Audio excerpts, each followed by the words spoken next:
Fala galerinha linda, bom dia pra todos vocês. Pra quem não me conhece, meu nome é Abraão, sou um dos voluntários aí do Diamantes do Gueto e a gente tá iniciando, né, mais um dia, mais um momento muito top que a gente vai ter aí abordando o tema do papo da semana, né, que continua sendo o jiu-jitsu.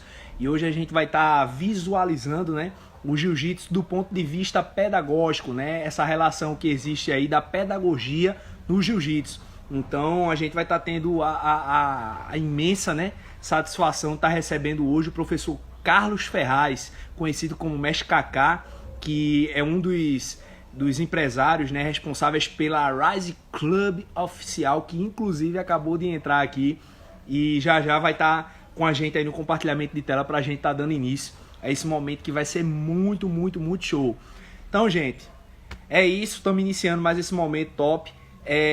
Como eu sempre falo, a gente, por ser um projeto social cristão, né, buscamos seguir aí todos os direcionamentos que Cristo nos ensina através da sua Bíblia Sagrada, né, que é o nosso manual como cristão, o vademecum do cristão, né, a Bíblia Sagrada, é por onde a gente busca seguir a caminhada da vida. E um dos preceitos básicos é a comunicação com Deus, né, a oração. Então, nesse momento, eu queria estar convidando você, que já chegou por aí, que está ligadinho, para estar orando, apresentando a Deus a vida das nossas crianças, a vida de cada família representada por elas, e pedindo para que Deus venha continuar, né, conosco nesse momento que a gente vai ter, e que a gente possa atingir o máximo de efetividade na vida das crianças em termos da transmissão do conteúdo que vai ser apresentado aqui, que cada pergunta feita, cada resposta dada encontre ali um fundamento em favor do desenvolvimento para a vida das nossas crianças que vão assistir e aquelas que vão assistir depois, né, através do registro desse material. Então vamos lá falar com o Papai do Céu. Aproveito também para você que já chegou por aí para enviar, tá? Tem um aviãozinho aqui embaixo, ó. Você pega, clica nele, marca todo mundo e encaminha para o pessoal que você conhece aí, para que eles tenham acesso e acompanhem essa live da gente também, beleza? Vamos lá falar com o Papai do Céu. Senhor Jesus, muito obrigado, Deus, por mais essa honrosa oportunidade de poder acordar, poder respirar. Obrigado pela saúde que o Senhor nos deu. Obrigado pela proteção. Obrigado pelos livramentos que o Senhor nos concedeu, Deus. Aqueles que a gente conseguiu ver e aqueles que a gente não conseguiu ver. Muito obrigado, Pai, pela Tua condução em nossas vidas, pela Tua presença, pelo Teu amor que é incondicional, é infinito. Deus, eu quero nesse momento te apresentar a vida de cada criança, Paizinho, que nós cuidamos. Que o Senhor venha estar, Deus, sendo provisão na vida delas, dentro daquilo que seja necessário para o seu bem-estar, Deus. Cuida de cada família representada por cada uma delas, cuida dos pais, das mães, das famílias de maneira geral. E traz, Deus, a provisão de tudo que for necessário para elas. Te peço também, Pai, por esse momento nós estamos aqui, que o Senhor venha estar conduzindo esse bate-papo, essa conversa, esse diálogo, para que nós possamos ter o máximo de produtividade em prol do crescimento dessas crianças, Deus, porque esse é o nosso principal objetivo de existência, isso é o que nos movimenta, Deus, é o que nos faz existir.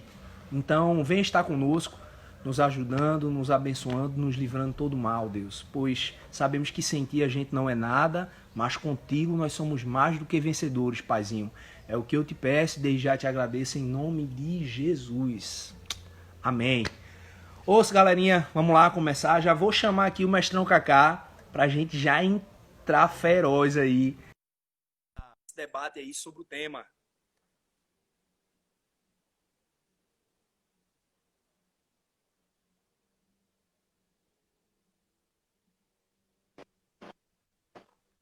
Fala, mestrão! E aí, tudo jóia? Boa tarde, meu irmão. Tudo na paz por aí? Tudo em paz. Tudo em Graças paz. a Deus, meu irmão. Mestrão, ó, felicidade demais de estar tendo essa honra aí de conversar com o senhor. Logo o senhor, né, que é uma das pessoas que tem total relevância aí na nossa caminhada do Diamantes do Gueto. O senhor já teve a oportunidade, né, de nos ajudar colaborando aí de várias formas em prol do crescimento dessa gurizada e poder contribuir agora de mais uma maneira, né, de mais uma forma, através dos seus conhecimentos inerentes a esse tema aí. Para a gente é realmente uma honra estar tendo esse momento aqui com o senhor. Então, faço questão de externar todo o carinho que eu, Abraão, tenho pelo Senhor, né? Toda a gratidão que o projeto em si, o Diamantes do Gueto, tem pela vida do Senhor. E show de bola. A gente hoje vai ter a honra de registrar esse momento top que a gente vai ter agora, viu? Eu estou muito feliz por estar vivendo esse momento com o Senhor. A felicidade é recíproca, né? Amém. E a honra é toda minha, cara, né? É sempre uma oportunidade, né? Sempre que a gente tem a oportunidade de fazer o bem, né? De trazer, através de ação, né? Fazer algo de bom pelas pessoas, é sempre, eu acho que é nosso dever, né? Então, eu que agradeço você ter me dado a oportunidade e eu espero que a gente possa ter mais oportunidades, né? Que a gente construa Amém. mais oportunidades. Então, eu quero fazer desse momento que a gente está tendo aqui, já deixar, inclusive, um convite aí para a molecada. Quando a gente parar esse período, a gente for liberado para abrir a academia, a gente vai criar aí um dia do Diamante do Gueto lá na Rise e a gente vai... Vamos pensar junto aí, vamos construir junto essa ideia da molecada fazer um treino com a gente, levar várias faixas pretas, sei lá, recreação, pintura. A gente pensa um dia bem bacana para eles lá, faz uma logística e vai ser um prazer, o coração da gente vai se encher de alegria em estar com essa molecada. Então já está aqui já o compromisso assumido aí, que a gente vai ter um dia Diamante do Gueto lá na Rise Club, tá bom? Caramba, mestrão, olha, eu só sabe que é uma criança feliz, ó. Se eu pudesse ver meu coração, ele tá assim agora, ó, de felicidade por estar recebendo, né? A gente só não tinha comunicado nada anteriormente pra gente em relação a isso. E tá recebendo assim na cara essa disponibilidade aí do senhor, da Rise Club, em estar reservando aí, né, um horário para a nossa criançada estar se divertindo lá, naquele lugar que é um lugar muito aconchegante, né? Eu faço questão de expor isso também, porque eu já fui lá, eu já vivenciei a presença no ambiente, né? Um ambiente muito aconchegante, que faz valer a toda a filosofia que a Rise prega em termos de bem-estar, em termos de acolhimento, né? Em termos do objetivo fim pelo qual a Rise enxerga a arte marcial, né? Que é trazer aí os benefícios para o ser humano, para o homem, para a mulher, em todos os aspectos. Então, eu estou muito feliz, Gil, de poder elevar a nossa criançada para esse padrão aí de ambiente, né? Esse padrão de oferecimento que nós temos lá nesses momentos. Eu acredito que nós vamos ter grandes professores ajudando aí, como o senhor e tantos outros que fazem parte aí dessa equipe da Rise. E eu tô de verdade, mestre, não. Eu tô de verdade. E se eu pudesse ver meu coração agora, só ia ver a felicidade que eu tô sentindo, viu? Eu acho que a alegria, né, cara? A alegria é um sintoma de que a gente está no lugar correto, né? Fazendo a nossa missão da forma correta, né? E eu acho que a gente resgatar sempre a criança que existe dentro da gente é fundamental, né? Porque às vezes as adversidades da vida, né, e algumas crenças limitantes, que a gente vai começar um pouquinho nessa live, termina roubando a nossa identidade, né? E a gente vai falar um pouquinho aqui, só pincelando, né? Mas é isso, pode ter certeza. A gente sabe que sempre que a gente toma uma ação, uma atitude de fazer o bem, a gente acha que está abençoando o outro, mas na verdade a gente é que está sendo abençoado, né? A gente é que está no coração. Vamos embora. Então, já está. Vamos embora. Mestrão, a gente vai estar falando aí sobre o tema, claro, né, que a gente propôs, mas não tem muita lógica a gente falar sobre o tema e não conhecer quem está abordando o tema, né? Então eu queria que o senhor falasse um pouco aí sobre o Carlos Ferraz, né? Quem é o senhor, o que é que o senhor gosta de fazer, aonde o senhor nasceu. Eu queria que o senhor estivesse dando uma resumida aí sobre a apresentação do senhor, né? Dessa história de vida do Carlos Ferraz, né? Do senhor, pra gente. Vamos lá. Eu acho que, na verdade, eu nunca nem fui o Carlos Ferraz. Eu acho que eu sou sempre o Kaká, cara. Né? O Carlos Ferraz é só tá escrito só na certidão de nascimento, né? Eu acho que nem minha mãe me chama de Carlos Ferraz. Né? Mas, vamos lá. Eu nasci em Recife, né? Eu sou daqui de Recife, embora minha família tenha uma forte raiz no interior, né? Eu sou da família Ferraz Novaes. Então, a gente tem floresta, né? Interior de Pernambuco. Estamos a 430 quilômetros daqui. Mas eu sempre morei em Recife, eu nasci em Recife, mas eu tenho esse laço com o interior. O interior é sempre um local que me agrada muito, é um refúgio para mim, né? Minhas férias de criança sempre foi na fazenda da minha avó, todos os netos juntos. Então, eu gosto muito de animal, né, e tudo mais. E o jiu-jitsu apareceu para mim, cara, na minha adolescência, né? Eu tinha 17 anos quando eu fiz o jiu-jitsu. E ele foi fundamental na minha vida, na formação do meu caráter também, porque eu era um adolescente, jovem, né?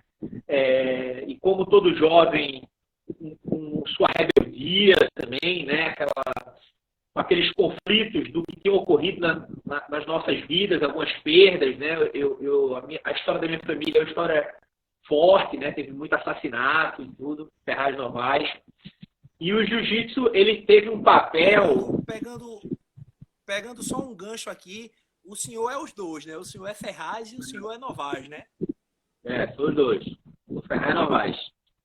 Embora eu termine tendo uma relação maior com o Ferraz, né? Assim, a minha vivência maior é dos Ferraz. Mas eu sou Ferraz Novaes e muitos Ferraz Novaes, na verdade, são primos até, né? Mas o jiu-jitsu ele trouxe, cara, esse controle emocional para mim, no momento que eu vivia um momento de muita, vamos dizer assim, emoção na minha vida.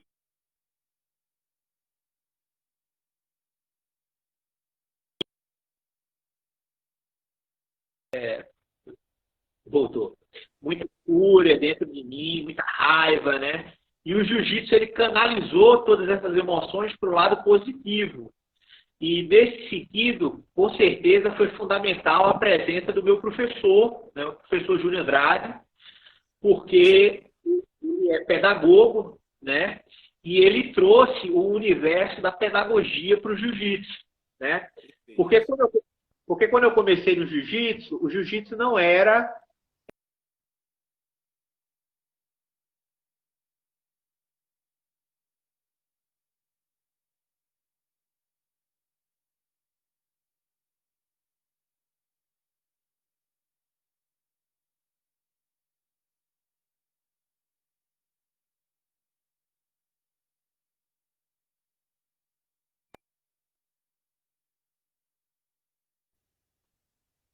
Voltou. Tô ouvindo. Você Deu sempre uma travadinha aqui, mas voltou, graças a Deus. Tranquilo. Mas sempre que trava, você perde meu áudio? Você fica sem me ouvir? Não, eu continuo ouvindo. Só trava. Continua ouvindo? Tranquilo, então. Então eu vou continuar. Mesmo que der uma travadinha, eu vou seguir em frente. Então o professor Júnior Andrade, ele fez essa analogia, né, do jiu-jitsu através da pedagogia. Então eu acredito que isso me influenciou bastante, né, também, né? Então ele trazia muitos temas de conflitos da sociedade e trazia para o universo do jiu-jitsu de uma forma saudável, né? Que fazia a gente não ter aquela mentalidade da década de 90 que traçava um jiu-jitsu meio estereotipado ali, meio pitbull, uma coisa meio da classe média ali e tal. O professor sempre trazia uma mensagem para a gente, procurando desassociar essa imagem. A gente não queria ser associado a um cachorro pitbull, por mais que eu ame o pitbull, eu até tenho um na minha casa. Mas a gente não é um pitbull, a gente é um ser humano, né? Então, a gente trabalhava muito isso. Então, isso de uma certa forma me influenciou.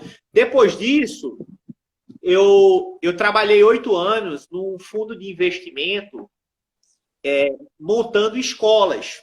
Então, eu era responsável por fazer estudo de viabilidade de negócios e montar escolas, literalmente.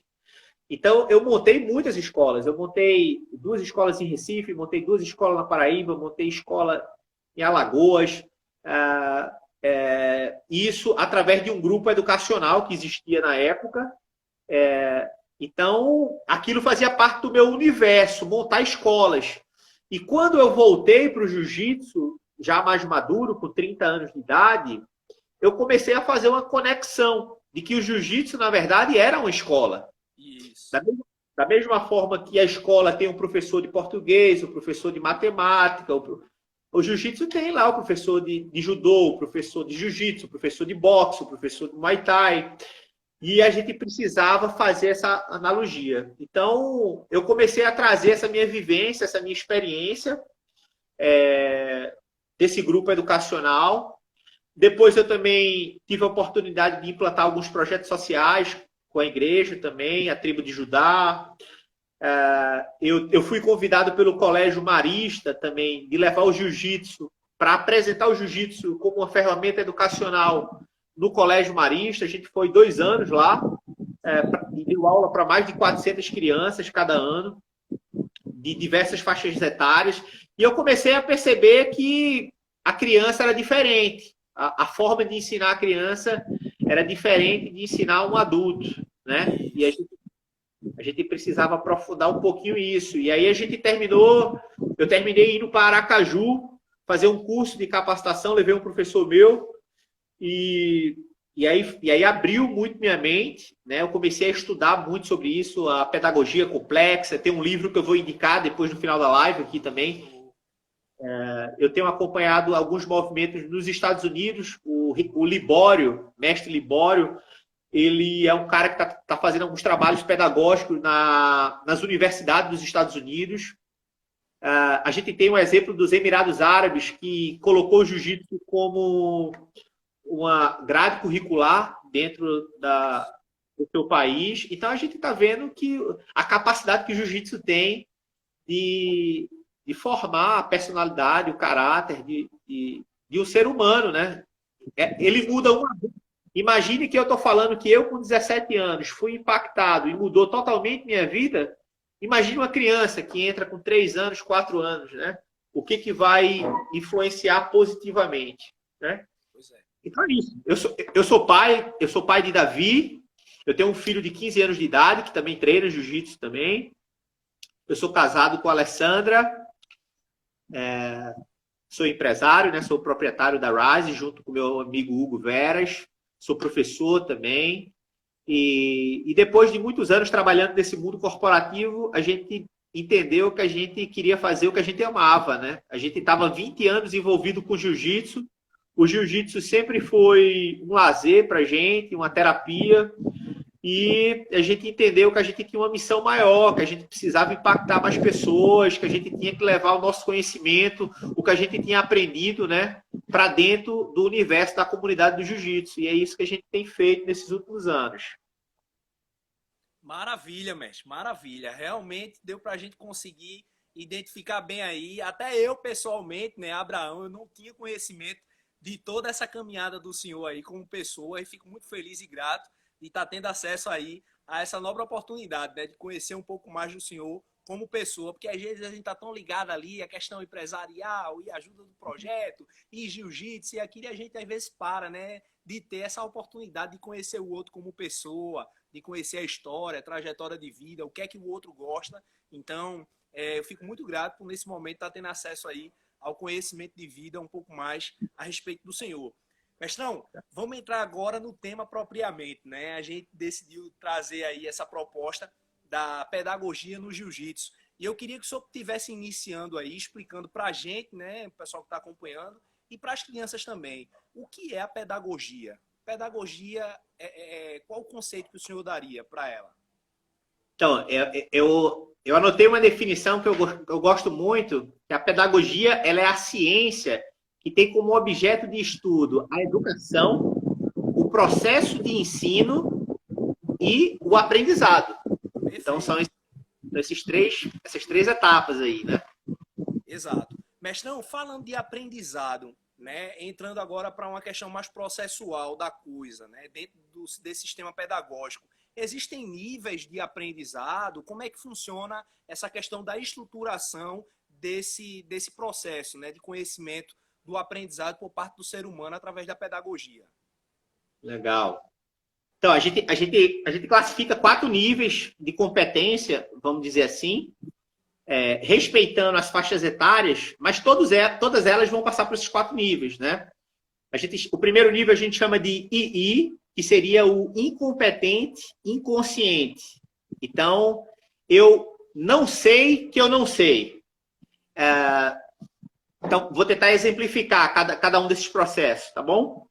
Então, sei lá, vamos dizer que eu aprendi o verbo to be do inglês e eu acho que isso já é o domínio completo da língua. Então, nesse momento eu estou sendo um incompetente inconsciente. Eu acho que eu sei, mas eu não sei. Na verdade, eu não sei. Então, eu não sei que eu não sei. Na hora que eu vou aprofundar esse conhecimento, que eu vou perceber isso. O segundo nível seria o incompetente consciente, ou seja, aí eu sei que eu não sei. Então, trouxe lucidez para mim, né? Tá claro. Não, realmente eu não sei.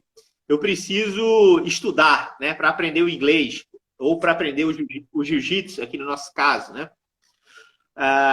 O terceiro nível seria o competente consciente, ou seja, eu aprendi, eu sei que eu sei, né? Então, eu adquiri aquele conhecimento. E o quarto nível seria o competente inconsciente, que é quando a gente atinge o nível de fazer os movimentos de forma condicionado. A gente não pensa mais para executar o movimento. Faz né? voluntariamente, né? Exatamente. A gente pode pensar isso, por exemplo, quando a gente foi aprender a dirigir, existia uma quantidade de informação muito grande, né? Pisar na embreagem, passar a marcha, olhar para o retrovisor, dar seta.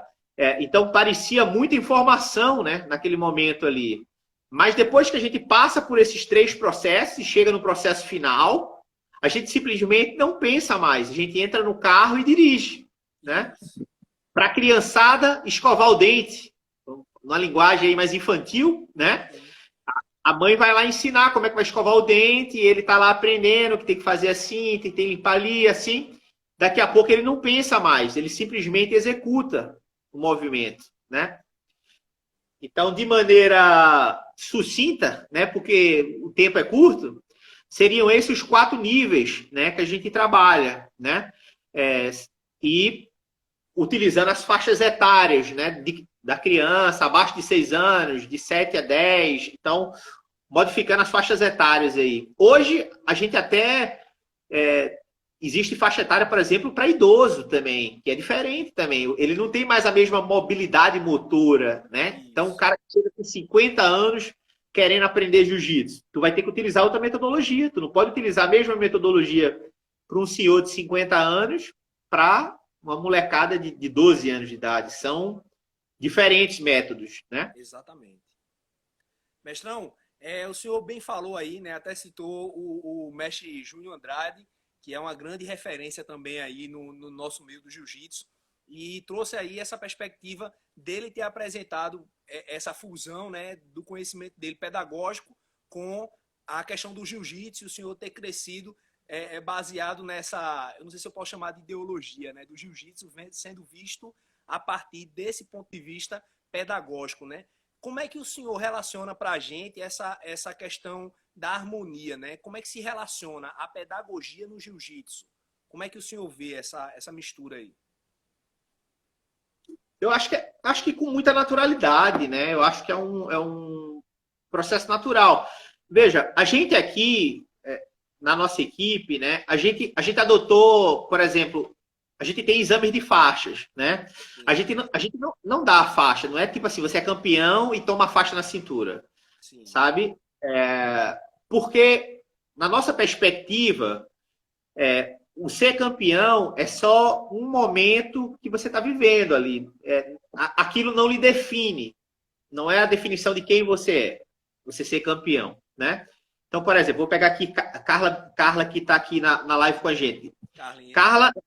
Carla tinha sido campeã mundial, campeã brasileira, campeã sul-americana, mas ela não recebeu a faixa por esses títulos. Ela teve que passar por um processo de exame. Porque a gente entende que, através do exame, a gente trabalha outras questões que são importantes também, né? Dentro de um caráter pedagógico, né? Então, desde o aprender uma técnica, superar dificuldades, estudar, se apresentar em público, perder a vaidade de se apresentar perante várias pessoas, superar o seu cansaço, né? Então, existem muitas questões que estão relacionadas dentro dos exames de faixa que a gente aplica, que vai moldando esse ser humano. E na faixa preta, por exemplo, todos os faixas pretas, eles têm que apresentar um TCC. Então, por exemplo, um TCC que foi muito abordado num dos nossos exames foi sobre o racismo, que é um tema que está sendo discutido agora. A gente está vendo aí há 8 dias os Estados Unidos numa briga enorme aí, né, por conta de uma situação que ocorreu lá. E o mundo do jiu-jitsu está se posicionando nisso, né? O mundo do jiu-jitsu, eu vi vários atletas de jiu-jitsu se posicionando contra o racismo. Ou seja, então a gente traz isso, a gente traz o racismo, a gente traz o preconceito. O meu, por exemplo, eu trouxe a fé. O meu TCC foi como a fé influenciava a vida de um atleta de jiu-jitsu, fosse um atleta de um atleta de alto rendimento profissional ou fosse um atleta comum, né? Como é que ele supera as adversidades da vida sem fé, né? Ou com fé? Quais são as diferenças, né? Por exemplo, a gente está vivendo esse momento agora de pandemia, esse momento que muita gente, quem não tem um alicerce muito forte, muita gente entra em pânico, ansiedade, se desespera, né? Depressão, síndrome do pânico. Mas quem está alicerçado, né, numa doutrina, né, que no nosso caso aqui é a cristã, e é firme nisso, a gente entende que nossa vida está nas mãos de Deus. Então eu não tenho o que temer. Ele está no controle de tudo. Né? É ele que vai direcionar as nossas vidas. É ele que traz o meu sustento. É ele que traz o meu aluno. É ele que me capacita para que eu possa compartilhar conhecimento. Então eu não tenho o que temer. Então, diante desse período, o que é que eu vou fazer? Eu vou estudar a palavra dele, eu vou compartilhar, né? Eu vou estudar, eu vou entender como que eu posso fortalecer minha mente, meu espírito, porque nós somos corpo, alma e espírito. Isso. Então, muita gente, às vezes, só cuida do corpo, né? Então, malha muito, treina muito, mas o espírito está fraco, né? E isso aí, quando passa por alguma adversidade, tem dificuldade. Então, a pedagogia, a gente sempre fez muito essa conexão dos problemas sociais, a gente trazer para debater essas questões, racismo, deficiente físico, como é que eu vou atender alguém que tem síndrome de Down, como é que eu vou atender alguém que tem autismo dentro da minha academia, né? Eu, por exemplo, eu tenho um aluno que tem síndrome de Down, que treina com a gente lá, que o pai falou que já tinha ido em um monte de academia e ninguém atendia ele, ninguém aceitava ele, entende? Eu não vou dizer que era por preconceito, eu vou acreditar que é porque se julgaram não competentes. Mas, às vezes, a nossa competência vai vir a partir de alguma dificuldade, de um cenário de extremo de falta de conhecimento. E a gente vai ter que preparar, vai ter que estudar. Então, eu também não estava tão preparado para receber ele, mas eu recebi. E eu fui estudar, fui entender. E a gente viu o reflexo que aquilo trouxe para o aluno, né? E o pai falando, olha, o meu filho mudou completamente na escola, em casa. Ele era muito impulsivo, ele não esperava fila no bebedouro nas escolas, e a criança modificou totalmente o comportamento depois que ela começou a treinar o jiu-jitsu. A mesma coisa com o autismo também. Eu tive um aluno autista que foi lá e foi um processo para ele começar a treinar com a gente. Porque primeiro, o primeiro processo era botar o kimono nele. Ele tinha uma rejeição ao toque. O segundo processo era ele entrar no tatame. O terceiro processo era tocar nele. Né? O quarto processo era treinar com ele. Então, tudo isso levavam semanas. Não é uma coisa, não é minutos ou horas. São semanas, meses. Mas chegou um ponto que esse aluno, cara, é o cara que mais me cobra. Ele todo dia me manda mensagem, professor, quando é que vai abrir a academia? E eu tenho que acalmar ele. Eu digo, daqui a pouco e tal. Ele tá doido, querendo treinar, né? Então, é muito bom, né, cara? Com certeza, com certeza. E é muito bom, professor, ver que existe toda essa preocupação com... Porque, às vezes, as pessoas se disponibilizam, né, a passar um conhecimento, seja de arte marcial, artístico ou qualquer coisa, mas ele foca só na parte técnica, né? E a gente sabe que o ser humano não é só técnica. O ser humano não é ali você ensinar ele a fazer um movimento, a tocar um instrumento. Não, o ser humano é composto por uma série de áreas que precisam estar crescendo paralelo a esse conhecimento, paralelo a essas técnicas. E eu acho que o professor, quando ele tem essa visão do todo, como o senhor tem, como a Rise busca se conduzir, se portar diante do aluno, né, ao observar o aluno, com certeza faz toda a diferença, inclusive na parte técnica, né, que se a pessoa está bem em todas as áreas que são, digamos, competência para o bom desenvolvimento do ser humano, ela vai com certeza ter um bom desenvolvimento técnico naquilo que ela se predispor a fazer. Então é muito bom ver que existe essa preocupação, né, esse conhecimento detalhado a respeito do ser humano que está lidando com você, né? Eu sou um curioso, né? Eu não sou formado em nada, eu comecei o curso de Direito, e quando estava na metade, Papai do Céu disse: Abraão, para por aí, vamos embora para a missão, que eu tenho outras coisas para tu. Então, mas eu sou muito curioso, eu busco estudar, eu busco conhecer, eu estou sempre buscando ler, né, aquilo que me traz curiosidades mais prioritárias, digamos assim. E uma das áreas que eu observo muito e busco estar sempre estudando é a área da psicologia. E um dos pais da psicologia se chama Carl Jung. Não sei se você tem conhecimento sobre ele, mas uma das frases assim dele que mais me marca, cara, trazendo para esse contexto que a gente está comentando, é que ele diz o seguinte, ó: você como professor conheça todas as técnicas, domine todas as teorias, mas ao lidar com uma alma humana, seja apenas outra alma humana. Então, é você enxergar o outro com todas as suas lacunas a ser preenchidas, com todas as suas áreas a serem colaboradas para que o conhecimento técnico que você quer passar como professor venha trazer o crescimento adequado. Então, eu fico muito satisfeito, professor, quando eu vejo iniciativas como a da Rise, como a do senhor, ter essa preocupação, ter essa responsabilidade. Porque, infelizmente, a gente sabe que tem muita gente que se dispõe a transmitir o conhecimento, mas que não busca se preparar nesses conceitos básicos, né? A gente sabe que sim, existem pessoas que nascem com o talento, né? Digamos, o dom. Aquela pessoa que, no meio cristão, a gente chama de vocação, né? Cara, aquele cara ali é vocacionado para isso. Mas, independente de ser vocacionado ou não, a gente sabe que existe a necessidade da busca pelo aperfeiçoamento, seja ele técnico, profissional, enfim. Então, eu fico muito feliz, viu, professor, de estar tendo conhecimento a respeito desses pontos também por parte do senhor. Na parte da pedagogia, se o senhor pudesse eleger pilares de sustentação aí da pedagogia, quais seriam? Vamos lá. Deixa eu só pontuar um pouquinho em cima também da tua fala. Sim. Eu falei da influência do meu professor, né, como pedagogo, e eu também tive uma influência muito grande da minha mãe, porque minha mãe é psicóloga também, né? Então eu tive a pedagogia e a psicologia sempre como dois pilares para mim, entendeu? Então,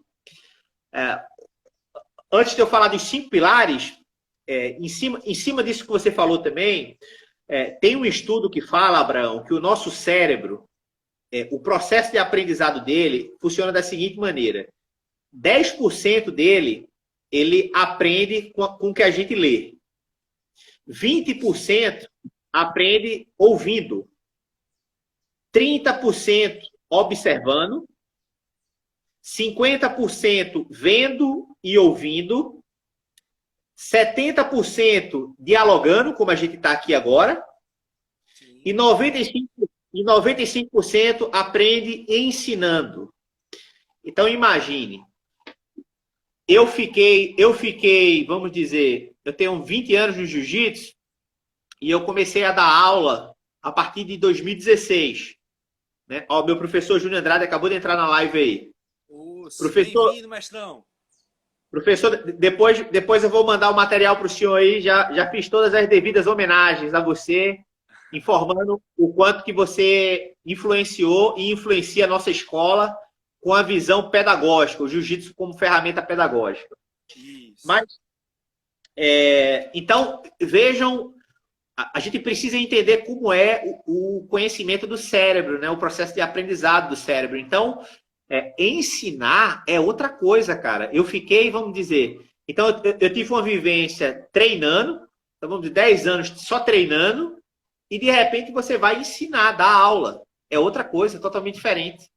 Você vira um faixa branca para poder dar aula. Você vai ter que ter a visão do outro, né? E às vezes o outro não vai ter a mesma facilidade que a sua para aprender. E você vai ter que entender quais são as limitações dela, né? Mas em cima da tua pergunta, dos 5 pilares pedagógicos... Antes do senhor partir, eu queria fazer uma nova observação dentro do que o senhor acabou de falar. Pode ser? Claro. Agora. Eu aprendo, né? O mestre Henrique é o meu mestre, né? Eu acho que você conhece o Henrique Moreira. E ele sempre passa para mim que existem 3 tipos de cara quando chega ao jiu-jitsu, né? Ele vai ter só tem 3 alternativas. Ou ele vai se esmerilhar, né, e ter como foco ali no jiu-jitsu ser um competidor, né, ser aquele atleta voltado para a competição, que vai viver naquela batida insana ali de treinos para aquele objetivo dele. Existe o cara que, para ele não tem intenção nenhuma de vir a ter uma caminhada como um atleta profissional, né, um atleta de alto rendimento através do jiu-jitsu. Ele está ali por um hobby, ele está ali para relaxar, ele está ali para desopilar a mente, para conhecer amigos. Ele gosta daquele ambiente, então ele está ali para se divertir. É o segundo perfil, né? E tem o terceiro, que é o professor, que se enquadra justamente nisso aí que o senhor estava falando, que é o cara que vai ter essa intenção de buscar esse conhecimento para passá-lo, para transmiti-lo. E ainda em cima do que o senhor falou, baseado nesses números que o senhor falou que 95% do que você aprende, né, da capacidade de absorção do seu cérebro, de aprendizado, está voltado para o momento em que você está ensinando. Isso tem tudo a ver com Deus, mestre. Sabe por quê? Porque tudo que a gente compartilha, desenvolve. Tudo que a gente se preocupa com o outro vai trazer um desenvolvimento natural para a gente mesmo. Eu entendo que isso é uma lei divina, entendeu? Tudo aquilo que você pega de você e transmite para o outro, na minha mentalidade como cristão, né, a teologia usa um termo chamado antropomorfismo, né, que é a linguagem do homem atribuída a Deus. E eu, nesse momento, né, fazendo uso dessa figura de linguagem, digamos assim, do antropomorfismo, eu vejo, quando a gente se doa, né, a ensinar alguém, eu vejo, na minha mente, assim, eu vejo Deus lá do céu, fazendo assim, ó, opa, sabe? Ele dá aquele foco em você, assim, opa, tem alguém aqui, ó, preocupado de ser bênção na vida de alguém. Então, eu vejo como se ele se canalizasse para aquele foco. Então, eu acho que, na minha visão, né, trazendo essa analogia, claro, numa percepção minha, né, pessoal e particular, eu vejo muito dessa Deus no ato de ensinar. Afinal, ele é o nosso grande professor, né, da vida. Então, ninguém melhor para fazer essa referência. Claro. Já diz, né? Diz que é dando que se recebe, né? É um movimento cíclico. É um movimento cíclico, né? O professor falou assim, né?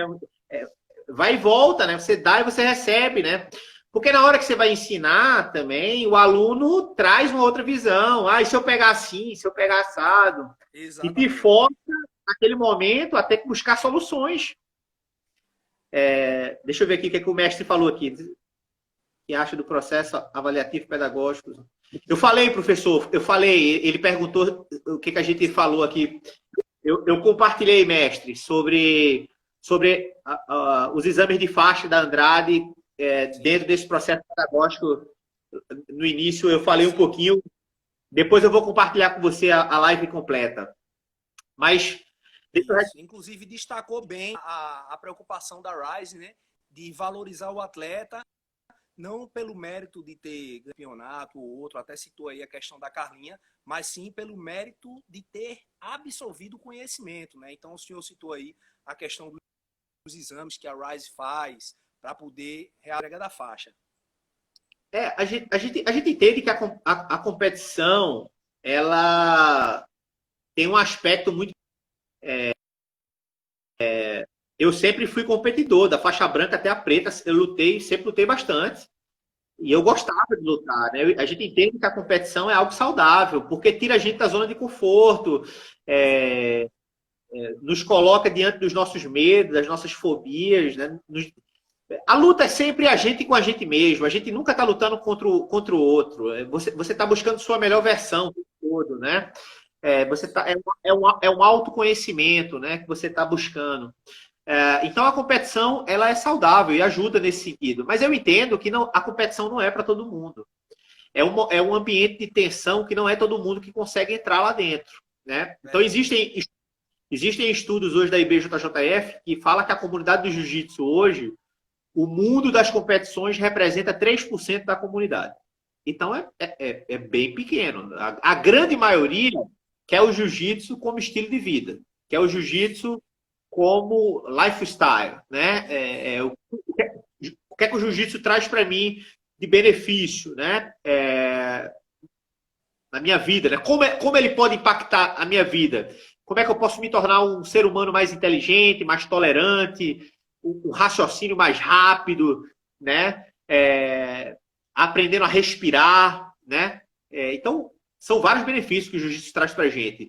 Os 5 pilares, tem um livro que eu gosto muito, que fala Pedagogia Complexa do Judô. Depois eu vou mostrar a imagem dele aqui. Esse aqui, ó. Vê? Top. Pedagogia Complexa do Judô. E ele defende, e ele adota 5 pilares, né? Ele fala das unidades funcionais, ele fala de metodologia, ele fala de tática, ele fala de progresso espiral e ele fala da filosofia. Ele fala desses 5 pilares como os pilares pedagógicos, né? Então, as unidades funcionais, ela é a base, né? Então, as unidades funcionais vai trabalhar a movimentação motora, controle de distância, aproximação, pegada, movimento, desequilíbrio, projeção, conexão. As unidades funcionais, elas podem ser trabalhadas de forma passiva, ativa, reativa ou combinada. Então, tudo isso é parte de um processo pedagógico, né? A metodologia vai trabalhar o ambiente. O que é que eu quero trabalhar? O tempo, né? Então, a didática, né? A tática na pedagogia também vai trabalhar isso, né? A gente tem um exercício lá na Andrade, na Rise, que a gente faz, que o professor chama de o sobrevivente. Ele divide o grupo na metade. Tem 30 pessoas no tatame, ele manda 15 para um lado e 15 para o outro. Ele ele diz, só vai sobreviver um só. Quer dizer, a gente sabe que só vai sobreviver um. Dá um tempo para a gente traçar estratégias, como é que a gente vai agir, define algumas regras, não pode ficar em pé, só pode no máximo 2 contra 1, determina alguns limites e solta a molecada lá no sobrevivente. Então, a gente está trabalhando o quê? Estratégia de guerra, né? Tem que, como é que a gente vai fazer aqui? Só vai sobreviver. Quem a gente vai proteger? Quem é que eu quero que sobreviva no meu grupo? Se eu sei que eu tenho 15 pessoas, mas só um vai sobreviver. Se todo mundo quiser ser o sobrevivente, vai morrer todo mundo. A gente vai ter que eleger só um. Quem é que a gente vai querer que sobreviva? E esse um, o grupo vai ter que proteger. Então, tudo isso está trabalhando afetividade, sentimento de pertencimento, estratégia, tática, né? Então, está envolvido dentro desse processo, né? Qual é a janela de idade que o senhor trabalha essa brincadeira, professor? Já um pouquinho mais velho. Sim. Já um pouquinho mais velho, já adolescente. A criança, a gente trabalha um universo um pouco mais lúdico, né? A gente tem que... Mas a gente faz algumas brincadeiras com criança também, né? Existe algumas... fazer essa analogia para a criança de uma outra forma, faz alguns desafios. A gente faz a brincadeira do do rabo da raposa, né? Divide o grupo também e coloca também, só vai ficar um com o rabo da raposa. E só pode, no máximo, 2 em cima de um para tomar o rabo do outro. O rabo simboliza a faixa dele. A gente amarra a faixa e aí vai virar uma tática para a criança. Então, a criança é a mesma coisa, só que a gente traz um pouco do universo lúdico, né? Da brincadeira, ele se divertir também, né? Por exemplo, até os 10 anos de idade é recomendado que qualquer torneio de criança dê medalha para todo mundo. Todo mundo receber medalha. Isso. Entende? Para ter um entendimento de competição de uma forma saudável. Não que só é bom quem é o campeão. Não, todo mundo que participou do torneio recebe medalha e nos campeonatos internos a gente faz várias brincadeiras. A gente faz, tipo, desconstrói muito essa ideia da competição também. A gente faz algumas brincadeiras nesse sentido também. Sim. E a filosofia, né, cara? A filosofia, o jiu-jitsu como filosofia de vida mesmo, né? Como eu tô falando, né?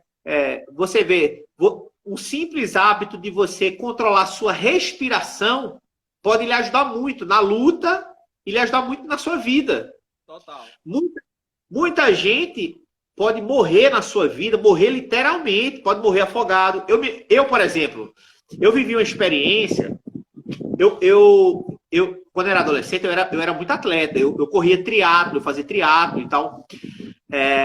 Só que eu fazia triatlo indoor. Eu era acostumado a nadar na piscina. Era indoor a parada. E uma vez chegou um cara que era atleta pan-americano e o cara queria um sparring para treinar com ele. Só que ele nadava no mar, cara. Eu nadava na piscina. E eu fui nadar com esse cara no mar. Vê? Meu filho ia nascer. Era chá de bebê do meu filho no outro dia. Eu me arrepio quando eu falo aqui. E eu fui nadar com esse cara em alto mar. E eu tava pau a pau com ele ali, nadando bem e tal. Só que eu percebia que eu tava entrando para dentro do alto mar. O mar tava me levando para o alto. E ele nadava sempre na orla. Só que eu não conseguia nadar na orla porque minha mão batia na terra o tempo todo e o cara era maior que eu. Resumindo, o cara tinha uma técnica. Ele tinha uma técnica que ele encurtava o braço para não bater no... E eu, como não tinha essa técnica, eu fui para o fundo e eu caí numa correnteza. Eu fiquei mais de meia hora nadando sem sair do lugar. E o cara nem viu, o cara foi embora. O cara nem viu. E chegou uma hora que eu já estava ficando exausto. Eu era bem um atleta com condicionamento físico bom. Chegou uma hora que eu tive que parar. Eu falei, cara, eu preciso respirar, eu preciso ter calma para ver como é que eu vou sair daqui, né? E eu comecei a nadar cachorrinho. Eu parei de querer sair de forma desesperada e eu fiquei administrando aquilo ali. Até que um cara no hotel me viu e foi me buscar lá num caiaque. É claro que eu acredito muito que foi Deus ali, um anjo, que me tirou daquela situação, porque provavelmente eu não iria sair dali. Mas o que eu estou querendo trazer é que a vida, muitas das vezes, nos coloca em momentos difíceis, de vida ou morte, literalmente, e que a gente tem que manter a calma. E o jiu-jitsu traz isso pra gente, né? A respiração, o controlar, né? Para trabalhar na razão, não deixar a emoção dominar a gente, né? É isso. Perfeito, perfeito, mestre. Entrando agora, né, pegando todo esse conhecimento aí, que o senhor já inclusive deu introdução relacionado à criança, vamos entrar agora numa questão mais benefício comportamental, né? A gente sabe que o jiu-jitsu ele tem esse grande potencial de trazer benefícios de melhoria comportamentais, né? Eu, particularmente, por estar envolvido tanto aqui no Diamantes do Gueto, quanto no outro projeto social que eu também sou voluntário, que é o Flores da Favela, o senhor conhece também. E aí, vez por outra, a gente está recebendo um pai durante o treino, uma mãe durante o treino, e a gente está constantemente escutando depoimentos de que o menino está melhor, de que o comportamento dele está melhor, de que o próprio professor de jiu-jitsu está sendo usado em casa como uma ameaça.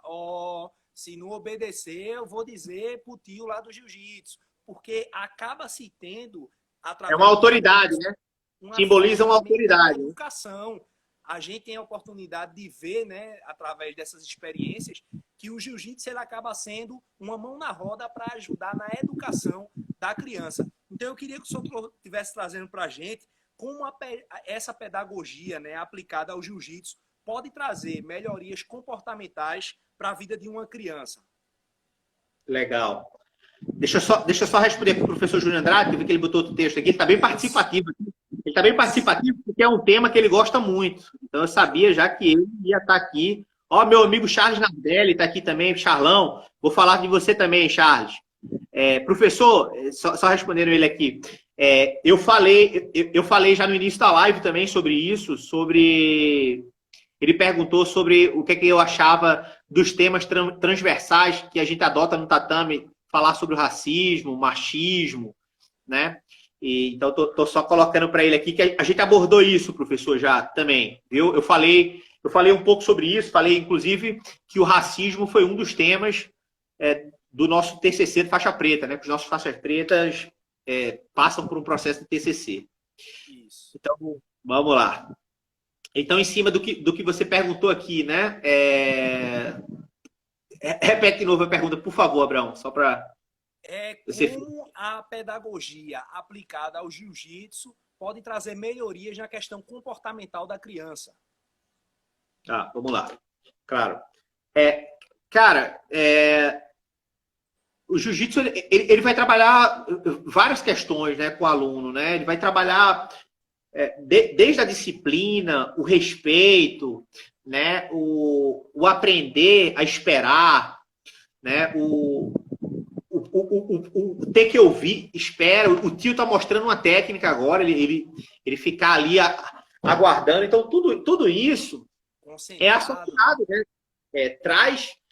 É levado para as outras áreas da vida da criança, né? Porque, na verdade, eu acho que por muito tempo a gente entendeu um conceito equivocado que, por exemplo, a gente ouvia muito um ditado que dizia assim: não leva problema para o seu trabalho. No seu trabalho você é uma coisa, em casa você é outra e tal. E isso não é verdade. Você é um ser humano único. Você é sistema. Se você tiver um problema em casa, vai afetar no seu trabalho, vai afetar nas suas relações. Você não é um robô que você liga e desliga, né? Então, dito isto, todo benefício que é adquirido dentro de um treinamento, de uma aula, né, de um professor como uma referência para uma criança, né, de respeito, de falar baixo, de ter calma, vamos ouvir aqui e tal, né, de trazer desafios para ela, né, de colocar dela não desistir, né, isso é muito importante, né. Veja bem, não, olha como é que a gente aprende, cara. Eu me lembro que eu tomei uma vez uma chamada do meu professor, eu faixa preta já, viu? Meu filho foi treinar lá na academia, lá na Rise, e meu filho estava fazendo algum movimento, ele estava com alguma dificuldade em executar o movimento. E eu falei alguma coisa do tipo assim: não, filho, vai para outro, deixa, esse é muito difícil, vai para outro. Eu falei alguma coisa nesse sentido. E o professor, na hora, com sabedoria, me corrigiu e deu atenção para ele executar o movimento. E ele não desistir do movimento. E aquilo foi muito importante para mim. Eu já era faixa preta, já, né? Mas por que isso ocorre às vezes? Porque existe um componente emocional, né? Era meu filho ali, né? De repente, se fosse um aluno comum, que não existisse tanto essa relação de afeto, ou seja, na real, eu não estava sabendo lidar com a minha frustração de ver o meu filho com dificuldade em executar um movimento. Então, eu, de forma inconsciente, limitei esse processo, queria fazer ele pular aquela etapa ali e ir para outro nível. Então, a gente está aprendendo o tempo todo, cara, né? Eu digo que o jiu-jitsu, cara, é um oceano sem fim, é muito grande, né? A gente não sabe de nada, o tempo todo a gente está aprendendo como ensinar, uma cena como essa que eu acabei de relatar, eu aprendi com o meu professor ali, que eu procuro executar com os meus alunos e eu não soube executar com meu filho. Então você precisa ter humildade para reconhecer que você se colocar sempre como uma xícara vazia, né? A alusão da xícara vazia. Esvazie o seu copo o tempo todo, né? Para que você seja capaz de, né? Eu acho que é muito importante na vida de qualquer professor, todo professor, ele tem que ser aluno também, né? Ele precisa ter um professor, um mestre acima dele ali, que esteja corrigindo, que esteja ensinando coisas que ele já sabe e ele vai ter que ter humildade para aprender, né? Ele não pode chegar e o professor dele está ensinando alguma coisa, você já sabe, você vai dizer, não, professor, já sei isso aí já? Não, você vai fazer mais. Então, é respeito, né? Respeito, obediência, né? Então, tudo isso está atrelado, né? É o que eu digo, cara. Olha, eu vejo muitos adultos que começam a treinar com 30 anos, com 20 anos, com 40 anos, e eles modificam totalmente. Imagine uma criança, né? Isso, a criança, raiz, né? ela está na formação do caráter, da personalidade dela. Então, é extremamente saudável, né? Ela adquirir todos esses limites, né? Essas crenças positivas, saudáveis, esse ambiente saudável, a afetividade, o toque, né? O jiu-jitsu tem muito toque, né, cara? Então, desenvolve muita... Pode falar. Justamente isso que eu queria que o senhor falasse um pouco, mestre. A questão dos benefícios, né, do jiu-jitsu por se tratar de uma arte do toque, né? É o estar junto, é o contato direto ali da criança com outra criancinha. Eu queria que o senhor falasse um pouco aí dos benefícios que esse contato, né, direto ali da criança com outro ser humano, eu diria que a gente pode estender isso, claro, para a criança, mas para qualquer tipo de atleta, né, que vai estar envolvido no jiu-jitsu e que ele vai ter esse contato com o outro. Quais são os benefícios aí maiores, né, desse constante contato que o jiu-jitsu proporciona com o outro ser humano? Cara, você sabe que, tipo assim, principalmente no Nordeste, né, cara, existe uma cultura muito machista, né, cara? E a gente tem dificuldade de demonstrar afeto pelo outro. Não é comum você ver um pai beijar o filho. Não é comum você ver um pai abraçar um filho. É mais a relação com a mulher, que é dessa forma, né? Com a menina, né? Com o menino, o pai às vezes quer adotar uma postura muito rígida, né? Muito de homem, né? Eu acho que ele fica com medo às vezes de, sei lá, né? Aí entra outros conceitos. Mas o fato é que essa criança termina se tornando um adulto que tem dificuldade de demonstrar afeto. Ela tem dificuldade de beijar um tio dele, né, de abraçar um primo, né, de dizer que ama verbalmente, falar que ama alguém. Então, cara, o jiu-jitsu, na hora que você entra dentro de uma arte marcial, que você tem muito contato físico, você, com poucos dias de treinamento, você tem que estar abraçando, alguém está montado em você, alguém está nas tuas costas. É muita intimidade, né? Muita afetividade, né? E, ao mesmo tempo, muita responsabilidade. A gente valoriza o toque e traz a responsabilidade de dizer, ó, o teu colega, ele empresta o corpo dele para você. Então, você não pode quebrar o braço dele. Você não pode quebrar a perna dele, o joelho dele, né? Ele está dando o corpo dele para você, né? Então, eu tenho plena consciência que através do jiu-jitsu, da arte marcial, pode ajudar muito nesse aspecto afetivo da criança ou do adulto passar a se tocar mais, a manifestar mais afetos, falar que ama, abraçar um amigo. Pô, então, eu digo por mim mesmo, né? Então, para mim, ontem mesmo, estava rolando um debate no grupo lá da academia, que eu dou aula de manhã, e eu falei para os alunos, cara, eu amo vocês. Então, isso talvez não fosse uma coisa muito comum de eu falar, porque eu não ouvia isso muito do meu pai, entende? A criação dele não trouxe muito isso para mim. Então, eu acho que o principal benefício, no sentido do toque físico, é a afetividade. Aí, meu amigo João Feitosa dizendo que me ama. O amor é recíproco, meu irmão. Amo demais você. Então, Aproveitar para mandar um salve para o mestre João Feitosa também aí, que está lá nos Estados Unidos, né, dando a honra aí de acompanhar esse momento nosso também. E aproveitar para enfatizar aí a relevância dele em outros momentos, né? Eu também sou voluntário vendo e ouvindo, tranquilidade. Mestrão, como eu estava falando aqui, né? Inclusive ele até perguntou aqui se a live tinha caído, né? O mestre Feitosa, João Feitosa, que está nos Estados Unidos, dando a honra de acompanhar esse momento da gente. E eu estava expressando, né, a minha gratidão pela pessoa dele. Como eu falei, né? Cito sempre o Flores da Favela como um dos grandes projetos, né? Que tem uma relevância total aí na vida de crianças ali na cidade de Olinda. E em outros momentos a gente já recebeu aí colaborações de total relevância da parte do mestre João Feitosa. E eu queria aproveitar esse momento aqui e a presença dele para dizer o quanto ele tem sido relevante aí na vida da nossa gurizada. Então, obrigado, mestrão, pelo acompanhamento e por toda a sua disponibilidade em estar com a gente aí nessa missão em nossas mãos. Então, aproveitar aí para dar nosso muito obrigado ao mestre. E respondendo a pergunta dele aí, ele perguntou, caiu a internet? Eu disse só para ele ficar ciente que a conversa tá tão boa que já foi 1 hora de live e aí a gente tá voltando com mais 1 hora para prosseguir aí nessa missão aí de estar falando um pouco sobre essa relação da pedagogia no jiu-jitsu. Então, mestre, dando prosseguimento aqui, né, nos assuntos que a gente colocou como pauta. O jiu-jitsu, ele traz uma melhoria, né, um incentivo, um impulsionamento na questão da autoconfiança da criança? Com certeza, né, cara?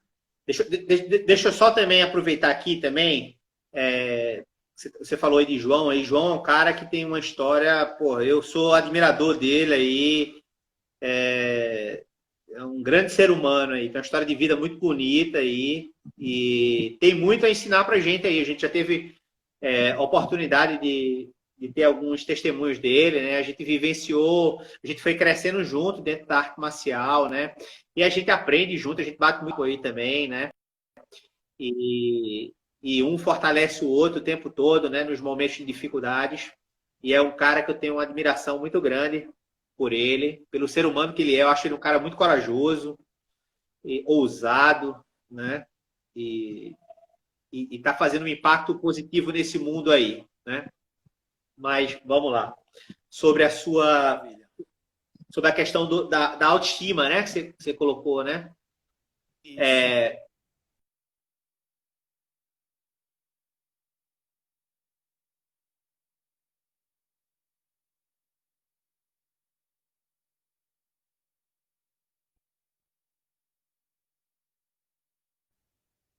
É nítido pra gente a forma como ele chega dentro da academia e como ele vai mudando de postura no decorrer da vida dele, né? Dentro da arte marcial, né? Então, muitas vezes eles entram tímidos, com cabeça baixa, com vergonha de falar, né? E aí, no decorrer do treinamento, você vai percebendo que aquele menino vai ganhando confiança, ele vai mudando a postura corporal dele, né? Ele vai levantando o peito, né? Ele começa a se posicionar, a se manifestar, né?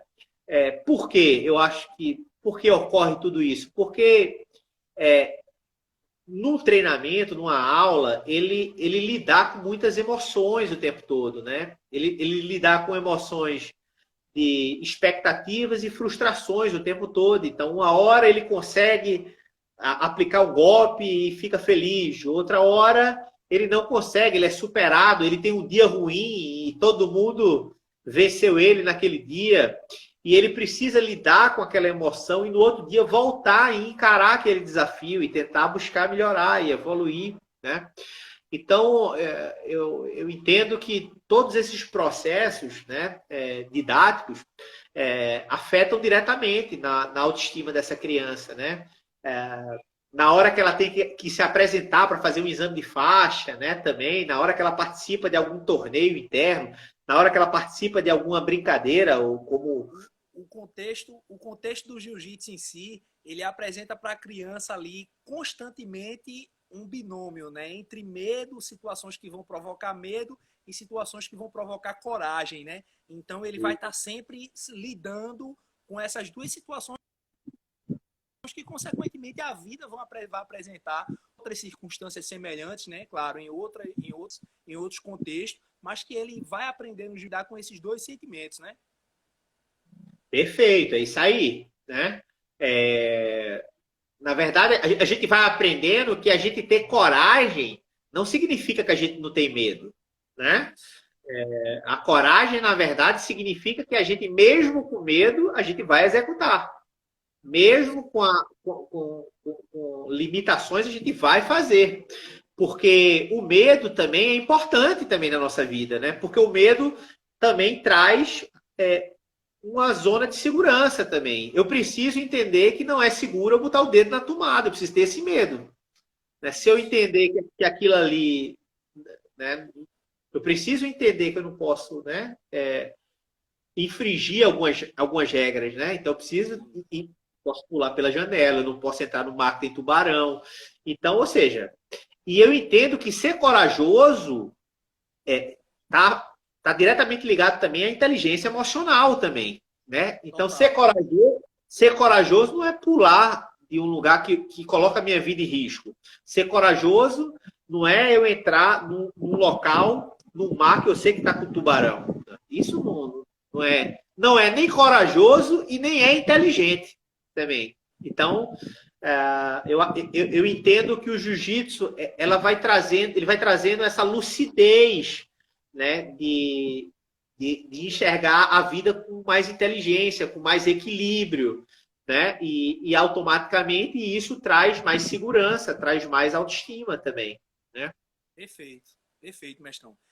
Trazendo aí, né, para um contexto de desenvolvimento físico, né, a prática do jiu-jitsu na vida de uma criança, ela potencializa quais as áreas que ela potencializa no quesito desenvolvimento físico, psicomotor, sendo visto dessa questão das valências, né? Que o jiu-jitsu ele vai estar potencializando através da sua prática na vida de uma criança. Com certeza, né? Vai trabalhar agilidade, né? É muito engraçado isso, cara. Por exemplo, é muito comum, Abraão, a gente pegar adultos que chegam, por exemplo, para treinar com a gente, cara com 30 anos, 35 anos, 40 anos, e você manda o cara correr em círculo ou correr lateralmente, e ele não consegue, ele tropeça nas pernas, ele cai, né? Então ele tem dificuldade, né? Então, quanto antes a gente trabalhar essa habilidade motora, né? Essa inteligência espacial, né? Isso é fundamental, porque, inclusive, vai ajudar na vida dele também, né? A noção de distância, né? Na hora que eu vou pegar um ônibus, por exemplo, né? Eu tenho que ter uma noção de distância, né? Porque uma criança pode sofrer um acidente, assim, coisas rotinas, né? Que eu estou tentando trazer alguns exemplos da vida cotidiana, né? Para gente. Então, agilidade motora, velocidade, agilidade, capacidade de raciocínio rápido, né? Tudo isso vai estar sendo desenvolvido, né, como valências, né? Explosão, né? E do ponto de vista físico, né? Perfeito, mestre, perfeito. A gente sabe, né, que na verdade, uma das grandes causas, né, se a gente pudesse estabelecer aí a doença do século que a gente está vivendo é a depressão. E uma das causas, né, a psicologia vai explicar com muito mais propriedade sobre isso, uma das causas da depressão é uma falta de habilidade de lidar com um sentimentozinho, seja tendo de mais ou seja tendo de menos, chamado frustração, né? E aí eu queria que o senhor trouxesse a importância, né, do jiu-jitsu nesse contexto de ensinar a criança a lidar com esse sentimento chamado frustração, que inevitavelmente, seja ele muito talentoso ou seja ele muito esforçado, na caminhada do jiu-jitsu ele vai estar constantemente se deparando com seus anseios, suas intenções de ganhar, de vencer o coleguinha, de realizar um movimento, de chegar na faixa que ele quer, na hora que ele quer, do jeito que ele quer. Ele vai estar constantemente lidando com esse tipo de sentimento, né? Então, como é que o jiu-jitsu traz agrega, né, ao crescimento dele, aprendendo a lidar com esse sentimento da frustração. Eu entendo que, veja, tudo isso que a gente está falando está no campo emocional, né? Expectativa e frustração, né? E uma criança que não sabe lidar com isso vai se tornar um adulto muito frustrado, né? Porque, inevitavelmente, ele vai viver experiências de frustração na vida dele, né? Seja porque ele perdeu o emprego, seja porque o namoro dele acabou, seja porque alguém traiu ele. Então, é inevitável. A relação humana envolve também frustração. E está muito associado a gente criar expectativas, né? São esses dois paralelos, né? A gente cria uma expectativa, quando aquela expectativa não é atendida, a gente tem a tendência a se frustrar. Então, eu entendo que toda vivência que um aluno tem, seja de um treino, como eu falei anteriormente, onde ele pode, em um dia de treinamento, de repente, não ser tão bem sucedido, né? Ter dificuldade de aprender uma técnica, ou ter alguns alunos que estão mais avançados que ele, e ele tem que lidar com o sentimento de perda, né? Pelo simples fato do aluno ser mais forte, ou pelo simples fato do aluno ser mais técnico, ou porque o aluno é mais habilidoso, ou porque o outro aluno tem mais experiência.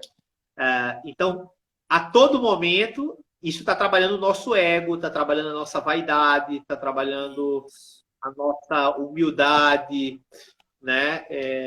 E a gente entende que quem consegue sobreviver nesse ambiente vai se tornar um ser humano mais saudável, né? Vai se tornar um ser humano mais tolerante, um ser humano que sabe perder, que entende que, às vezes, algumas questões não dependem só dele, né? Que entende que algumas pessoas vão ter mais habilidades que ele.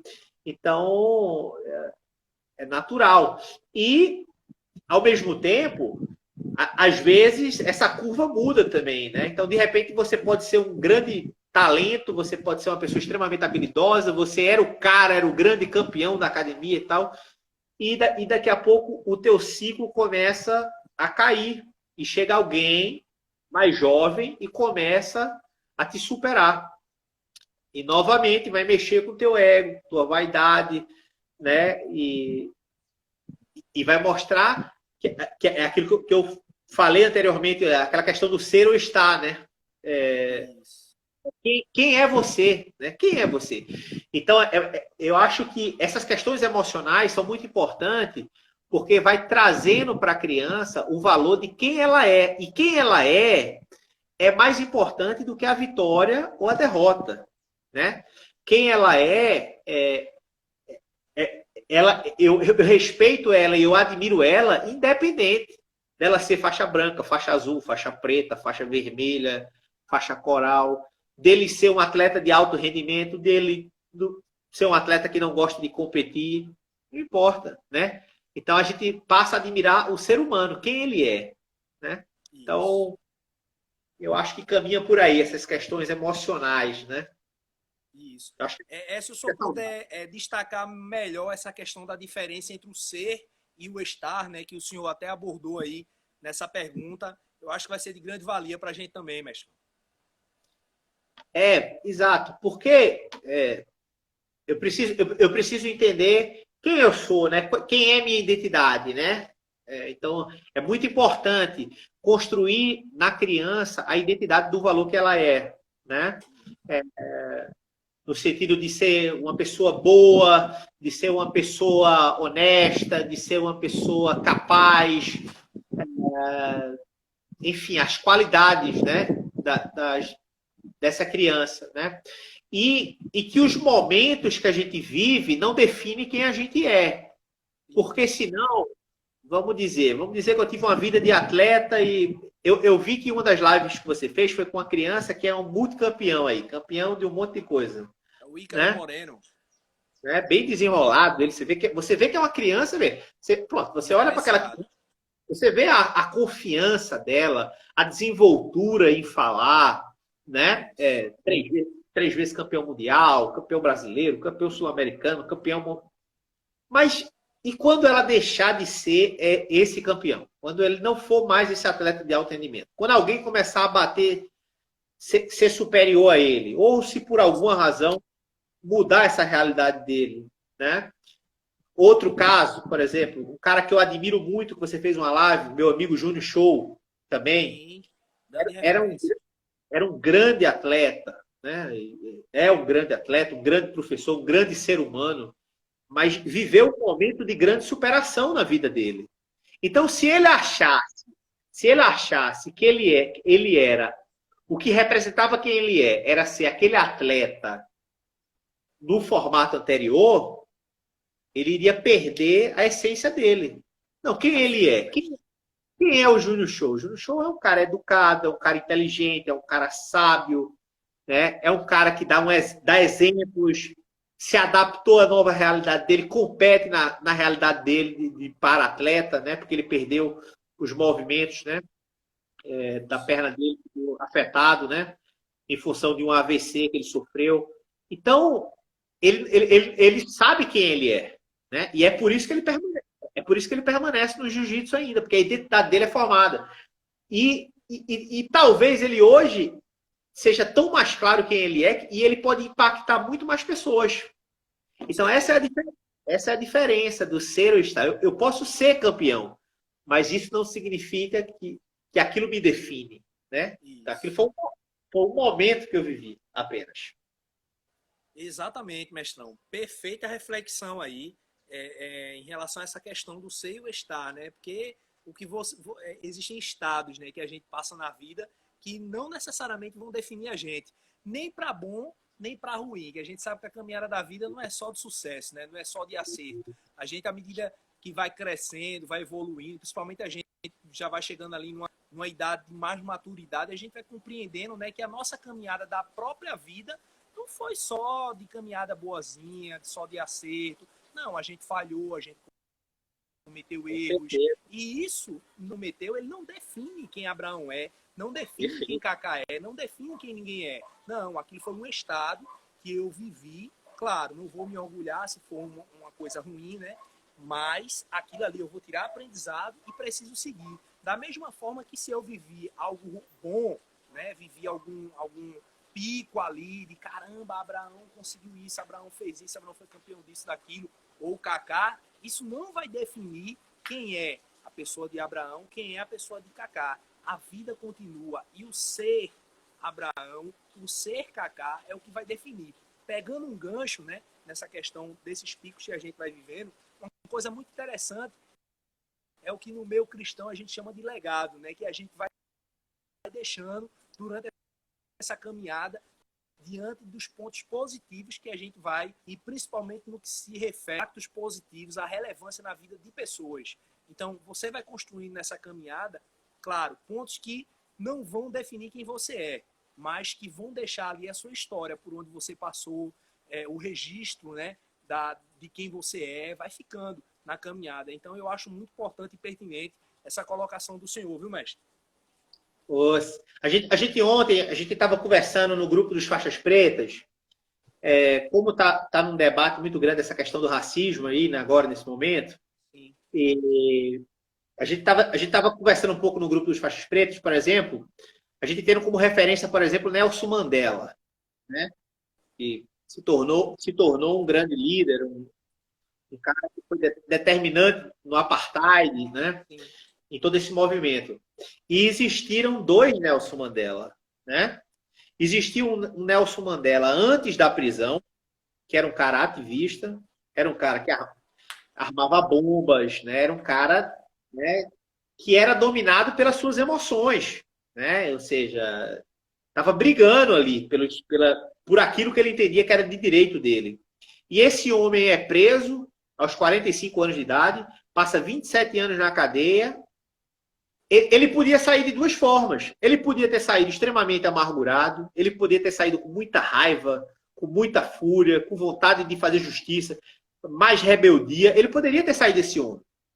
Mas ele saiu um pacifista. Ele saiu um cara com um discurso para trazer paz para o país dele. Então, os momentos da adversidade, eu acredito que formam muito dessa definição do caráter de quem nós somos. Então, eu acredito que aqueles 27 anos de cadeia que ele sofreu, ele encontrou a identidade dele, quem de fato ele era ali. Ele falou, ele falou, eu não sou um terrorista, eu não sou um ativista, eu quero paz, né? Eu quero um mundo mais justo, né? E ele mudou o discurso dele totalmente, né? Então, é por aí que a coisa anda. Você tinha perguntado alguma coisa? Desculpa, às vezes eu fujo. Sensacional.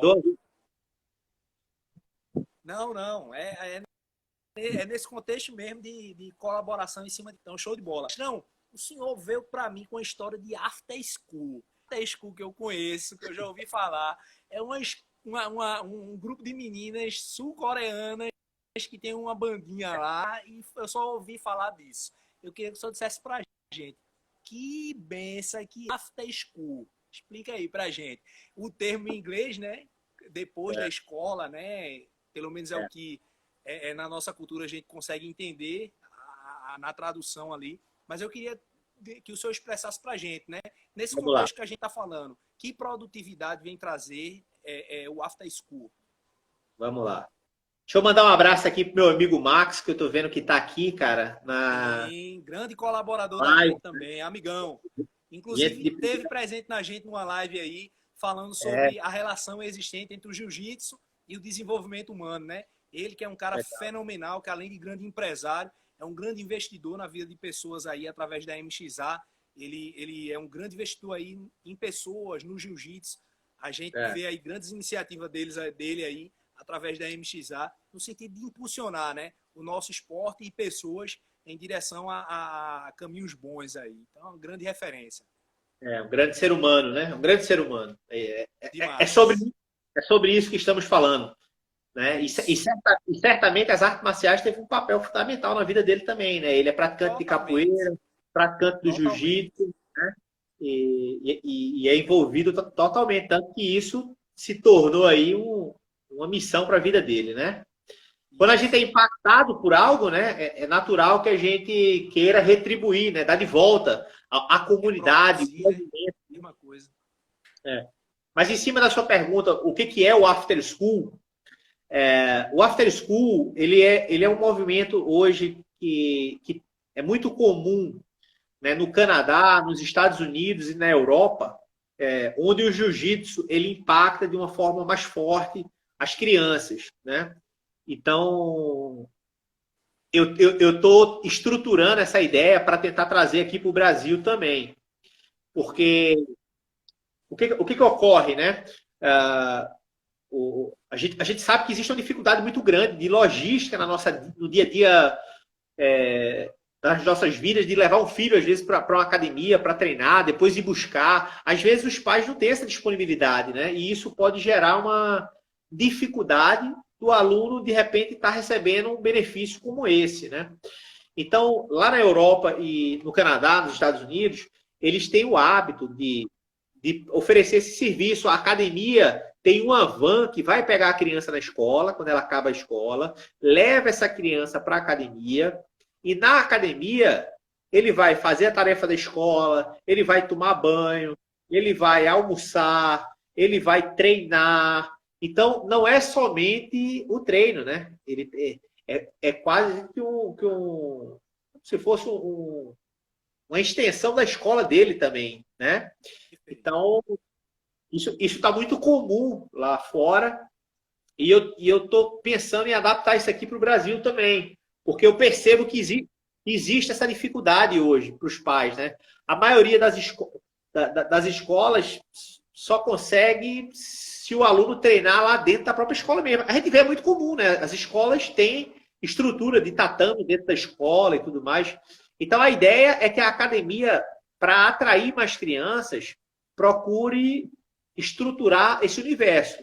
Logística de veículo para ir buscar, para ir trazer, oferecer infraestrutura para a criança tomar banho, para se alimentar, para almoçar, para treinar, para fazer tarefa de casa, né? Então, tudo isso é o conceito do after school. Então, eu tô trabalhando nessa ideia lá na Rise. É uma das missões aí que eu vou querer desenvolver.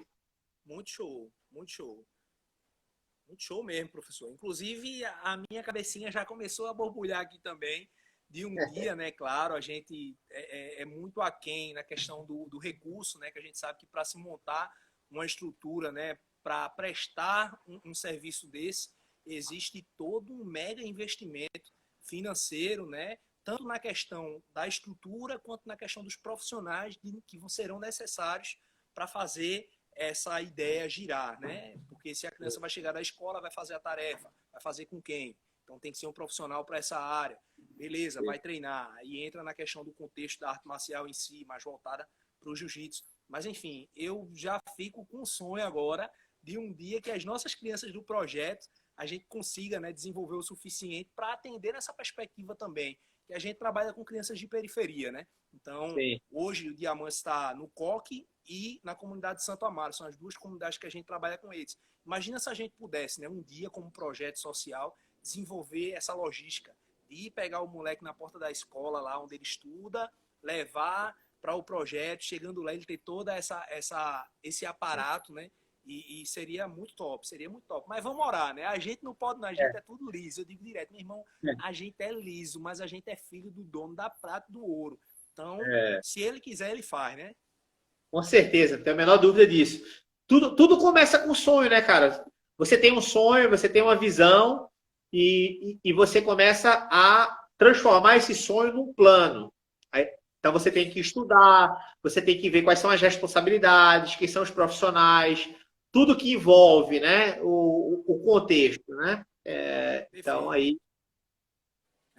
Mestrão, o senhor é pai, né? Então, eu acho que o senhor é um dos caras mais que tem mais propriedade, né, para falar sobre essa questão, porque o senhor vê dentro de casa ali, pelo fato do seu filho estar inserido no contexto da pedagogia e do jiu-jitsu, só tem o Davi ali, que é o maior exemplo de tudo isso que a gente está falando, né? Então, eu queria que o senhor compartilhasse com a gente aí algum exemplo que o senhor visualizou aí nessas vivências com ele, né, no jiu-jitsu, do jiu-jitsu, da pedagogia sendo aplicada, ou melhor, o jiu-jitsu sendo aplicado como uma ferramenta pedagógica na vida aí do Davi, como filho do Senhor, né? Vamos lá. O Davi, ele deixa eu controlar aqui, porque aí entra a emoção, né? Quando vai falar de filho, o negócio é pai, pai é pai. Mas vamos lá. Mas Davi, né, ele é muito habilidoso, né? Ele tem uma habilidade natural, talvez porque a gente foi estimulando também, né? Mas ele é muito habilidoso. Então, ele é aquele menino que sabe andar de skate, sabe jogar basquete, ele tem uma mobilidade motora muito ágil, né? Aprendeu a tocar violão sozinho, a tocar guitarra, né? Ele é muito focado. Quando ele quer uma coisa, ele fica ali, né? Focado naquilo ali, né? Desenha bem. Então, ele é um menino diferenciado, né? E eu muitas das vezes eu olho para Davi e tento fazer uma conexão como eu era na idade dele, né? E eu vejo que eu levo o pau o tempo todo, assim, né? Se fosse eu e ele na mesma faixa etária, eu não ia aguentar ele, porque ele está em outro nível. Em outro nível. Também, né? Que a tendência do ser humano é que haja sempre uma evolução, né? Que a próxima geração venha com algumas melhorias, né? Essa é a ideia. Mas assim, eu lembro, cara, que tipo assim, a gente quando é pai pela primeira vez, a gente tem, primeiramente, a gente tem um olhar muito romântico, né? Então a gente quer, tipo assim, a gente pensa, pô, todos os erros que meu pai cometeu comigo, eu não vou cometer com meu filho. Isso era um pensamento que vinha na minha mente, né? E esse pensamento, apesar da motivação ser saudável, ele não é real, porque a gente vai falhar bastante como pai, porque nós temos limitações, nós não somos perfeitos, né? E aí, porque o nosso inconsciente vai fazer a gente reproduzir alguma coisa, mesmo sem a gente querer, né? Isso. E é importante que o seu filho lhe veja de forma imperfeita também, né? Isso. Até naquele canal que a gente falou de expectativa e frustração. Então, eu quero que meu filho entenda que eu tenho limitações, que eu choro, que eu posso ficar aperreado, que eu posso cometer erros, né? Ele precisa ter essa consciência, né? Mas, apesar disso, a gente se ama, porque o amor está naquilo que a gente é, né? Então, dito isto, eu vivi algumas experiências com meu filho bem interessantes. Eu vou citar 3, né? Então, por exemplo, num projeto social que eu comecei a tocar de jiu-jitsu, que era a tribo de Judá, então a gente tinha muito aqueles meninos de comunidade, né? E as motivações que levam as pessoas a treinar são diferentes. Às vezes, um menino de uma comunidade, quando vai treinar, ele vê no jiu-jitsu uma possibilidade de mudar a vida dele, né? Uma perspectiva de mudar a vida dele. E ele agarra aquilo ali com unhas e dentes. De repente, a perspectiva do meu filho é diferente. De repente, porque é uma coisa mais fácil, mais comum para ele chegar até lá, né? E eu lembro de ver o meu filho treinando duro com aqueles meninos, e às vezes eram meninos mais pesados, mais fortes, e eu ver ele treinando com aqueles meninos ali, eu lembro que, para mim, me trazia uma satisfação, um sentimento de satisfação de ver ele brigando ali, né, com a molecada que estava lutando pela sobrevivência, vamos dizer assim, né? Eu ficava olhando assim, né? E eu acho que eu até gostava mais quando ele levava pressão, até, né? Porque eu gostava de ver como ele lidava com aquilo ali, né? E eu ficava olhando, eu ficava olhando de rabo de olho assim, né? Ele tomando amasso ali e sem desistir, brigando, sem bater, querendo sair. Que com certeza, na mente dele, de filho também, tá ali ele querendo mostrar para o pai que ele é capaz também, né? Que ele é bom, que ele tem habilidade, né? Então, constante pela aceitação do ser humano, né? eu lembro com muita clareza essa vivência de ver ele treinando ali, né? E vivendo as dificuldades de um treino e de ficar feliz de ver ele superando as adversidades, as dificuldades, né? O outro momento que me marcou bastante foi o que eu citei no início lá da live, né? Foi quando o meu professor me corrigiu, né? Na hora que eu não estava como professor, eu estava como aluno. Então, eu estava treinando numa aula, eu e meu filho, na mesma aula. O professor era o professor Júnior Andrade que estava dando aula. E ele passou um movimento e o meu filho começou a ter dificuldade de reproduzir aquela técnica. E eu, angustiado, né, em ver ele passar dificuldade, quis fazer ele pular aquela etapa. Falei, filho, pula esse exercício, faz outra aqui e tal. E na mesma hora o professor, sabiamente, me corrigiu, né? Não, seu filho vai fazer esse movimento aqui, ele vai conseguir fazer sim. Tal. E ali eu tive mais uma lição. E a última lição, que talvez tenha sido a lição que mais me impactou, foi quando ele me pediu para participar de um campeonato, para lutar um campeonato. E era a primeira vez que ele ia lutar, e a categoria dele, eu acho que era de 13 a 15 anos. Cara, de 13 a 15 é uma diferença grande para um pré-adolescente. Então, ele era um menino de 13, né? Ele estava no peso... categoria, né? Ele era a base da categoria e ele era o peso, ele era tipo o início do peso. Ele não era o limite do peso. Então ele estava com alguns cenários de dificuldades para se desafiar, né? Porque era o primeiro campeonato dele, ele ia lutar uma categoria até 15 e ele tinha 13, e ele era o mais leve da categoria. E a primeira luta dele, cara, ele pegou um menino muito duro, um menino muito habilidoso. E foi uma luta de muita pressão, uma luta de muita dificuldade, de muita adversidade. E eu estava na arquibancada orientando ele o tempo todo ali e tal. E eu fiquei, cara, muito impactado com a forma como ele saiu da luta. Ele perdeu a luta, mas ele não foi finalizado. Ele brigou a luta do início até o final. Ele, quando se levantou, ele não tinha semblante de frustração no olhar dele, não tinha tristeza no olhar dele, porque ele tinha perdido a luta. Porque ele entendeu que ele deu o melhor que ele tinha. O que ele tinha, ele deu. O menino era maior, era mais experiente, já tinha ganhado vários campeonatos. E aquilo ali foi uma lição para mim, assim, né? Porque eu saí, tipo assim, com o sentimento, meu filho está preparado para viver as dificuldades da vida, as adversidades da vida e até as derrotas da vida.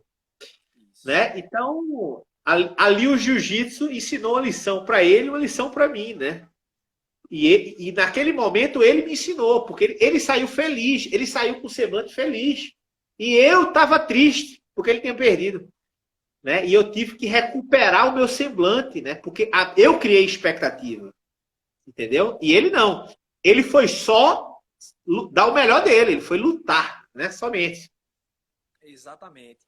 Essa relação existente entre pai e filho, né? Nesse caminho aí tão árduo e complicado que é a educação, ele desenvolve no educador, né? E eu acho que hoje a gente vivencia muito isso, né? Eu costumo dizer sempre que a nossa geração, ela traz ainda resquícios dessa ideia de valorizar o resultado, ao invés do esforço. Então, a gente precisa mudar essa mentalidade, principalmente os pais. Né? Eu falo, sem reuniões de pais que eu tenho, eu estou sempre batendo nessa tecla, porque a gente foi levado a estimular e valorizar o resultado que o filho da gente tem. Então, ele começa a criar uma limitação de que ele precisa ser campeão para ser aceito como filho, ele precisa ser campeão para ser aceito como amigo, ele precisa ser campeão. Isso vai levando para a fase adulta e outras circunstâncias que vão começando. Isso a gente acha que vai motivar a criança, o adolescente, a lá na frente estar sempre disponível a correr atrás da vitória. Onde, na verdade, a gente sabe que a caminhada da vida tem muito mais derrota do que vitória. Então, se a gente bem soubesse, a gente prepararia os nossos filhos não para ganhar, mas para perder, porque a vida ele vai perder muito mais se a gente fosse colocar numa balança, perder e ganhar. Caminhada da vida, né? Na verdade, o contrário. Perder, ele vai estar muito acima do que ganhar. Então, essa questão aí que você muito bem colocou é algo que eu faço questão de enfatizar. A gente tem alguns pais aqui acompanhando essa live e eu reafirmo o que eu sempre falo. Não, claro, venceu, top, valoriza, é mérito, show. Mas na hora que o moleque não vencer, valoriza do mesmo jeito. Entenda, é que você falou uma frase que eu acho que ela se encaixa em qualquer contexto referente a isso, que é você foi lá e deu o seu melhor. Era difícil, era complicado, mas eu como pai, eu como mãe, eu tô feliz porque você deu o seu melhor. Eu tenho alguns exemplos de mães, né, aqui, que na verdade a gente acaba aprendendo também com eles, né? E eu tenho um exemplo de uma mãe, que ela é mãe de 3 meninas, que eu digo que ela é a mãe das 3 Marias, e as 3 são casca grossa, velho. As 3 molequinhas não comem não, é madeira. Só que elas são muito viciadas em ir e ganhar, entendeu? São meninas extremamente talentosas que quando chega realmente faz a diferença. Só que uma delas foi para um campeonato e não trouxe medalha, não ficou no pódio pela primeira vez. E aí ela chegou para a mãe e eu presenciei esse momento, Cacau. Foi um dos momentos mais lindos da minha vida. A mãe dela chegou para ela e ela foi chorando, né, para a mãe. Poxa, mãinha, nem consegui trazer medalha. E a reação da mãe dela não foi de insatisfação pelo fato dela ter perdido, não. Foi insatisfação pelo fato dela estar triste e achar que a mãe dela estava triste porque ela não tinha trazido medalha. E a mãe dela pegou ela assim pela cabeça, levantou, enxugou as lágrimas e disse na cara dela: quem disse a você que eu estava esperando medalha? Meu irmão, aí a mãe dela começou a discorrer em cima dessa ideia, sabe? Não, eu não trouxe você aqui para trazer medalha, não. Eu trouxe aqui para você fazer exatamente o que você fez, dar o seu melhor. Então, meu irmão, eu acho que isso é muito importante a gente ter essa percepção na condução, seja de filhos ou de alunos, de você valorizar o esforço que o ser humano está tendo, sabe? Ele precisa entender, caramba, o que eu estou fazendo, independente do resultado, está me fazendo crescer. Eu vou sair desse treino, eu vou sair dessa vivência aqui melhor, eu vou evoluir, diante de outra situação eu vou estar mais forte. Então, é algo muito, muito impactante. Inclusive, a gente está recebendo aqui o comentário do professor Lata, agradecendo aí o acompanhamento. Uma das meninas ele conhece bem, que ele está sempre aí caindo nas chaves com uma das alunas. Então, ele sabe como é que é a história das Três Marias, né? Eu sempre falo. Então, aí nisso que você falou, enfatizando isso, entendeu? Que a gente esteja sempre valorizando o esforço, não o resultado. O resultado, quando vir, a gente vai se alegrar. O resultado, quando vir, a gente vai enfatizar. Mas a gente precisa de verdade estar sempre ali, ó, batendo em cima do esforço, porque é isso que vai fazer a criança, o ser humano, evoluir de verdade. Pegando um gancho nesse... O senhor quer fazer alguma pontuação? Não, posso continuar. Não, pode continuar. Só o seguinte, as derrotas, as perdas que a gente tem na vida, ela faz parte do processo do aprendizado, né? Então, para eu poder ter um sucesso, são as tentativas, né? É literalmente processo é pedagógico. Pronto, é pedagogia. É o processo de aprendizado. Eu não tenho como acertar se eu não errar. Perfeito. Porque o erro, eu vou aprimorando, eu vou ajustando. E o processo de melhoria é contínuo, é o tempo todo. Eu sempre posso melhorar, né? Então, perfeito. Eu acho que um dos maiores favorecedores da evolução é o erro, né? Nessa questão pedagógica. Porque o erro, ele te tira uma lição, né? De evoluir, de onde foi que você errou, o que é que você precisa melhorar. Então, eu acho que é necessário, né? O erro, ele é necessário. E tem aquela questão, né? O erro, ele não necessariamente pode ser seu. Às vezes, você vai tirar ali uma vivência pedagógica, né? No sentido de evolução, através do erro de outras pessoas que cometeram aquele erro, e você vai aprender com aquilo, dizer, opa, eu tenho que ter cuidado com isso para não errar também. Então, eu concordo com o senhor aí, o erro faz parte e é necessário na evolução da gente. Falando dessa questão dos pais, professor, como eu falei, temos sempre alguns pais acompanhando aí a nossa live e interagindo, conversando, aproveitando bem aí os conteúdos que a gente está passando. E eu queria que o senhor trouxesse aí para a gente, principalmente para eles que estão assistindo, qual a importância do apoio dos pais nessa evolução, né, pedagógica de uma criança. Cara, os pais são uma grande referência, né, cara? Né? Vou trazer duas visões, né? Uma cristã, vamos dizer assim, né? Tem um versículo que fala, né, que as crianças são como flecha, né, na mão de um arqueiro, né, na sua mocidade, né? Então, seu filho é uma flecha, cara, né? Até onde você vai atirar seu filho, né? É uma flecha cheia de potencial, cheio de capacidade, cheio de habilidades, né? E outra coisa que é muito importante também são as palavras, né, cara? As palavras, ela tem um poder muito forte, né? Então, a gente tem que tomar muito cuidado, né? Muitas crianças se tornam adultos com crenças limitantes, fazendo uma alusão como se fosse aquele elefante que está preso numa árvore, está preso numa cadeira, porque não tem crise de identidade. Ele não sabe quem ele é. Ele não sabe que ele tem força e capacidade para arrancar aquela árvore facilmente, ou aquela cadeira ali. Porque alguém, na infância dele, através de uma pedagogia não saudável, fez ele parecer que ele tinha essa limitante, que aquilo ali, aquela cordinha era capaz de aprisionar ele. E isso ocorre nas nossas vidas também. Muitos pais, muitas mães soltam palavras de maldição para os seus filhos que vão amaldiçoar eles por muitos anos. Até de forma inconsciente. Entra no subinconsciente da criança. Porque muito do que a gente faz, das nossas atitudes, das nossas emoções, estão no nosso inconsciente. Às vezes a gente nem lembra. A gente não lembra. A gente só vai lembrar através de terapia, psicologia, através de oração, né, do Espírito Santo trazer lucidez e clareza e trazer memória do que ocorreu na vida dele.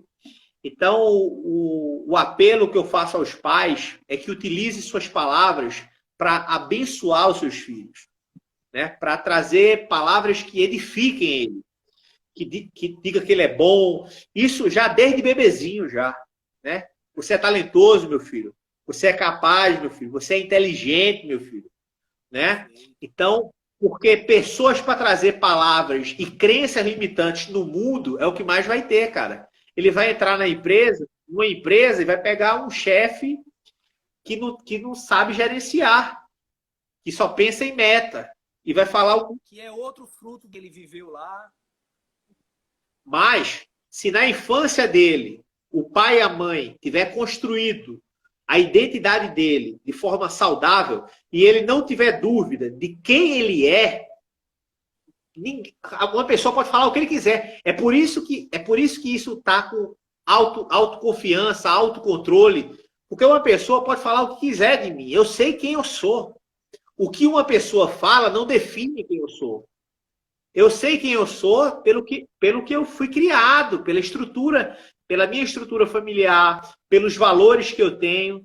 Então, não é por o que alguém que não me conhece, ou alguém que não tem intimidade comigo, ou alguém que sofreu alguma frustração sobre... Às vezes você tem que ter um posicionamento mais duro também. As pessoas confundem isso também, né? Então, veja, eu ser uma pessoa, eu ser um pai que eu abençoo o meu filho nas palavras, não significa que eu não cobro responsabilidade dele. Não significa que eu não corrijo as condutas dele. Então, eu já tive conversas muito francas com meu filho, né? Quando ele estava com algum comportamento que eu entendia que não era saudável. Então, eu ia conversar com ele, né? Ô filho, você acha que isso aqui está correto? Você acha que isso aqui, né, vai fazer você se relacionar bem com outro ser humano se você adotar esse comportamento aqui? E aí você traz a reflexão para a criança. Mas é importante, né, cara, que você abençoe o seu filho o tempo todo, porque as palavras têm poder, elas vão impactar a vida do teu filho por muitos anos. Perfeito, mestrão, perfeito. A conversa tá boa demais, né? Produtividade tá correndo a mil aqui nessa live hoje. Glória a Deus por isso, né? Estou muito feliz pela forma como a live tá correndo. Já estamos no segundo tempo de live, né? Já foi a primeira hora. Já estamos chegando, professor, no finalzinho já do segundo tempo. E eu também não quero comprometer aí outras atividades, responsabilidades que o senhor com certeza tem aí para fazer. Então, eu queria estar fazendo duas perguntas, né, que são de total importância para a gente estar encerrando esse momento aqui. Que a primeira é: qual a importância de Deus no desenvolvimento de uma criança?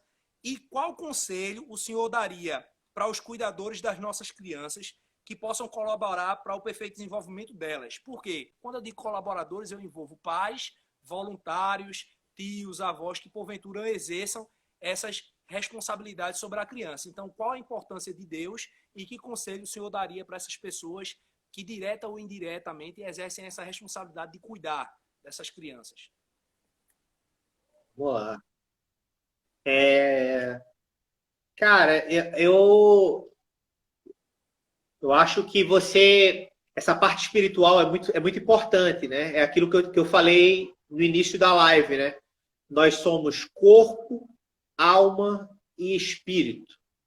Então não adianta. Se você é um cara que cuida muito da tua alimentação, cuida muito do teu corpo, faz muito exercício, beleza, show de bola. Você vai estar sempre em forma e tudo mais. Mas se você não fortalece o teu espírito, tu vai estar sempre em conflito, né, cara? Vai estar, novamente, em conflito com tua identidade. Quem é você? Poxa, porque você vai se sentir injustiçado, né? Poxa, minha vida é difícil, porque para mim é diferente e tal, né?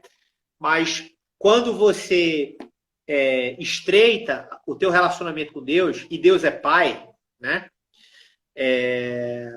Eu entendo o relacionamento com Deus, um relacionamento de intimidade, né? Eu preciso criar intimidade com Ele para entender quem Ele é, o que Ele quer, né? Quem eu sou nele, qual os propósitos que Ele tem para minha vida, quais as missões que Ele tem para minha vida. Então você precisa construir intimidade, como você precisa construir com um pai, né? Então, como é que você constrói intimidade? Você tem que conversar, você tem que ler sobre ele, você tem que ouvir. Aí a gente volta lá naquele início lá pedagógico, né? Perfeito. Eu lendo a palavra dele, eu vou conhecer 10% de quem ele é. Eu lendo a palavra dele. Ele vai me revelar 10% de quem ele é. Eu ouvindo um grande líder falar, eu vou assimilar 20%. Eu observando a comunidade, né? Porque eu acho que nenhuma comunidade impactou tanto o mundo quanto a comunidade cristã, né, cara? Né? São elas que fizeram as grandes... É viral, né, digamos assim. Ele consegue se disseminar de uma forma impressionante. Então, aquilo que a gente falou, você vendo, você ouvindo, vendo e ouvindo, 50%, 70% dialogando, né, querendo conversar. Então, você precisa construir essa intimidade. As pessoas acham que se relacionar com Deus é ir para uma igreja dia de domingo. Não é isso. Isso aí isso, né? Isso é um evento que é importante também, né? Tem o seu valor, está em comunidade, mas a igreja é fora de dentro do templo. Não é? A igreja somos nós. Né? É a mensagem que a gente leva. Né? Eu costumo dizer que a igreja é que vai impactar o mundo, não é a que a gente está indo, é a que a gente está sendo, né? Isso aí. E mais do que falar, são tuas atitudes, né? É aquilo que tu fala, né? Então, as pessoas precisam olhar para Cacá e olhar para Abraão e ver Deus através das nossas atitudes, daquilo que a gente faz. Não é pregação só, né? Então, se eu reconheço em Cacá uma pessoa boa, uma pessoa do bem, se eu reconheço em Abraão um bom ser humano, né? E eu entendo que houve uma mudança na vida dele a partir do momento que ele conheceu a Deus, né? E a palavra de Deus trouxe revelação para a vida dele, eu entendo que Deus é importante na minha vida em tudo, cara. Como eu falei, eu atravesso essa pandemia com tranquilidade de espírito, porque eu sei que Deus está no controle. Então, a minha vida não está na mão de nenhum presidente, não está na mão de nenhum partido político, não está na mão de nada disso. A minha vida está direcionada e guiada em cima dos ensinamentos bíblicos, do que Deus, como Deus conduz a minha vida. É assim que eu creio. E como eu creio nisso, eu vou buscar intimidade, estudar a palavra dele, entender, né, o que ele está querendo trazer para mim, né, desse momento, o que é que ele espera, qual é o comportamento. Se Jesus estivesse aqui, qual era o comportamento, né, trazendo Jesus como na presença de homem que veio à Terra e que mostrou a gente como se relacionar, sem julgar ninguém, sem condenar ninguém, né? Ele não julgava ninguém, ele não condenava ninguém, ele andava com todos, ele recebia prostituta, ele recebia ladrão, só que as pessoas, quando tinham encontro com ele, eram impactados pelas atitudes dele, né? E as pessoas modificavam. Então, eu entendo que a presença de Deus é um tripé essencial na sua vida, né? Para uma vida saudável, né? Naquilo que eu entendo como uma vida saudável, né? Então, eu cuido do meu corpo. A Bíblia, ela ensina tudo, cara. Ela ensina o que a gente deve comer, né? A se relacionar. Ela fala sobre leis, né? É um grande manual da vida, né? Então, Quando você vai ler a Bíblia, você entende que ela é o grande manual da vida. E ela vai trazer revelações para você sobre a tua vida, sobre a humanidade. Né? Então é essencial. Né? Perfeito, mestre. Em relação aos cuidados, né, a conselho, né, que o senhor daria para todos os nossos cuidadores, né? E aí eu envolvo pais, voluntários, responsáveis de maneira geral, que têm um contato aí direto com as nossas crianças. Que conselho o senhor daria em prol do desenvolvimento delas, né? Em prol dos cuidados para que ela venha ter aí um desenvolvimento pedagógico de excelência? Eu acho que vai um pouco daquilo que eu falei anteriormente. Se você utilizar sua voz, sua palavra de autoridade que um responsável tem de uma criança para trazer bênçãos, você já está fazendo um grande impacto de forma positiva na vida dessa criança. Então, utilize sua voz, sua autoridade para abençoar essa criança. Né? Eu acho que basicamente... Mestre, maravilha. A gente sempre finaliza, mestre, as lives da gente com oração. Não combinei nada com o senhor, mas eu queria que nesse momento o senhor estivesse fazendo uma oração, apresentando a vida de todas as nossas crianças, para que Deus venha estar abençoando o crescimento dela e o desenvolvimento delas em todas as áreas. Amém. Vamos lá. Pode ser que caia, né? Não sei como é que está o tempo aí, mas... Vamos embora. Vamos embora.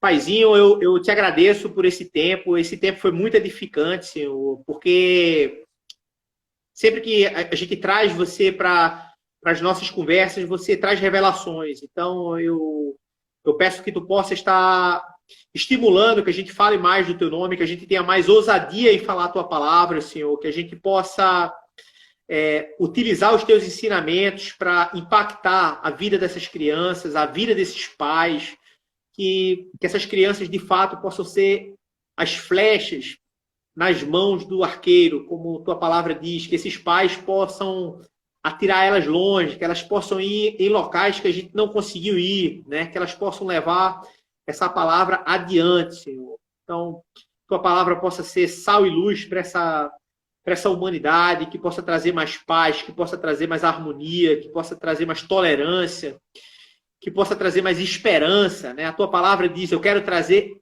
à memória aquilo que me dá esperança. Então, que nesse momento de pandemia, que a gente possa estar trazendo à nossa memória aquilo que pode nos dar esperança. É o que eu peço e te agradeço, em nome de Jesus. Amém. Mestrão, como forma de gratidão, eu quero estar fazendo uma oração pela sua vida e por todos os seus projetos, toda a sua Amém. família nesse momento, viu?